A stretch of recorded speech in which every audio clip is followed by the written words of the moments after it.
G'day and welcome to episode 14 of Trent365. Today is Thursday the 14th of December.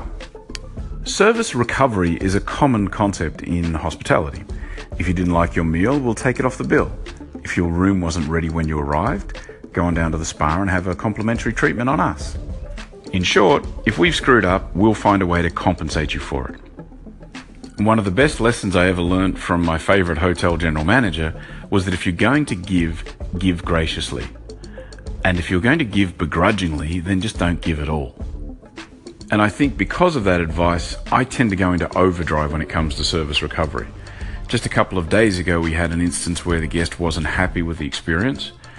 And so I couldn't do enough for the guy. I mean, for me, it was about writing it off the bill. It was giving him free retail products. It was giving him free vouchers to come back, whatever I could do. Because to me, I see service recovery as a way to basically over-deliver. You've already upset them. Now you can go the extra mile and you can make them so much happier than you ever could have before. It's kind of that surprise and delight mentality. And then I contrast that with an experience that my wife and I had just a week or so earlier, where we received a complimentary treatment at the spa that was on the back of basically bad service in the rest of the hotel. Coincidentally, none of it was related to the spa. None of these service failures were related to the spa, but the poor old spa, as is often the case, had to pick up the slack and recover that service fail of somebody else. But instead of giving graciously, they gave begrudgingly, and we felt it.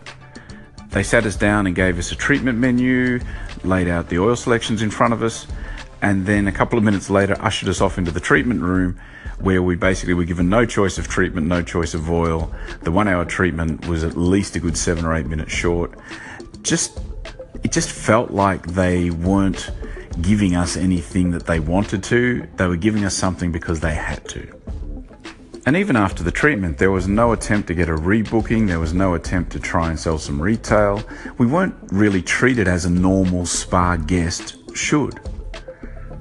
The staff seem to have basically taken the attitude that you just got something for free, you should be happy anyway, it doesn't really matter. That's how it felt.